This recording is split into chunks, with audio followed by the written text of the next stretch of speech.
इस कहानी को आखिरी तक जरूर सुनें और हमारे चैनल को सब्सक्राइब करें।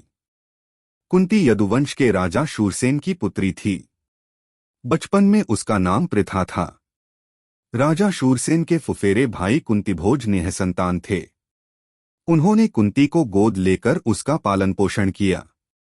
एक बार कुंती ने अपने यहाँ पधारे हुए ऋषि दुर्वासा की ऐसी सेवा की कि उन्होंने प्रसन्न होकर उसे वरदान मांगने को कहा। दुर्वासा ने कुंती को वर देते हुए कहा, मैं तुम्हें ऐसा देवी मंत्र दे रहा हूँ जिसका प्रयोग कर तुम किसी भी देवता को आमंत्रित कर सकती हो। इसका प्रयोग आवश्यकता पड़ने पर ही करना। कुंती ने कौमार्यावस्था में कौतूहलवश प्रकृति के तेजस्वी देवता सूर्य का ध्यान किया। वरदान के अनुरूप उसने सूर्य जैसे तेजस्वी बालक को जन्म दिया। लोक अपवाद के भय से एकांत साधना का बहाना बनाकर वह 1 वर्ष महल में कैद रही। विश्वस्त दासियों की सहायता से उसने अपने पुत्र को, जो कालांतर में कर्ण कहलाए, को जन्म देकर नदी में बहा दिया। हस्तिनापुर के राजा विचित्रवीर्य के छोटे पुत्र पांडु से उसका विवाह हुआ। पांडु के बड़े भाई धृतराष्ट्र अंधे थे। पांडु ने अपने पराक्रम से अनेक राज्यों को जीता था। वे हमेशा अपनी दोनों पत्नियों कुंती और माद्री के साथ हिमालय में रहा करते थे। पांडु अकस्मात क्षय रोग के शिकार हो गए और संतान उत्पत्ति के अयोग्य हो गए। अत कुंती ने दुर्वासा के वरदान से 3 पुत्रों को जन्म दिया, जो युधिष्ठिर, अर्जुन तथा भीम थे। पांडु की दूसरी पत्नी माद्री ने कुंती के वर की सहायता से अश्विनी कुमारों का ध्यान किया, तो उससे नकुल और सहदेव उत्पन्न हुए। पांडु की मृत्यु के बाद कुंती और माद्री दोनों ही सती होना चाहती थीं, किंतु माद्री ने कुंती को अपने दोनों पुत्रों का भार सौंप दिया और वह पांडु के साथ सती हो गई। कुंती बहुत परोपकारी थी। एक बार एक ब्राह्मण ने कुंती को नरभक्षी वक्रराक्षस के अत्याचार के बारे में बताकर उससे मुक्ति का उपाय पूछा। कुंती ने भीम को उस राक्षस का संहार करने को भेजा और शक्तिशाली भीम ने उस राक्षस को मार डाला। महाभारत के युद्ध के समय कुंती अपने पुत्रों के मरने के ख्याल से सिहर उठती थी। उसने कृष्ण की सहायता से दुर्योधन को संधि प्रस्ताव भेजा था ताकि युद्ध ही न हो, किंतु दुर्योधन ने उसे ठुकरा दिया था। कुंती ने राज्य छिन जाने, जुए में हारने, अपने पुत्र कर्ण के अपमान को, कुलशील बहू द्रौपदी के अपमान को झेलने का कष्ट सहा था।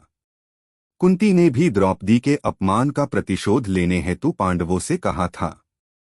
कौरवों द्वारा लाक्षागृह में आग लगाए जाने पर किसी तरह उसने तथा 5 पांडवों ने अपनी जान बचाई थी। कुंती ने अनजाने में ही अपनी बहू द्रौपदी को 5 पांडवों की पत्नी बनने के वचन से बांध दिया था।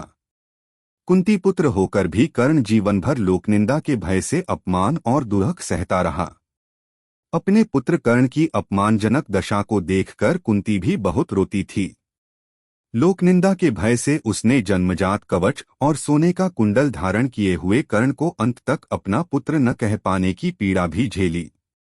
कर्ण के समक्ष 5 पांडवों की प्राणरक्षा की भीख मांगकर पुत्रों के प्रति अपने स्नेह को प्रकट किया।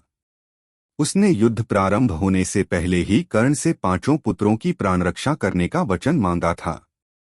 इसके बदले में उसने कर्ण को एक अभिशापित जीवन दिया।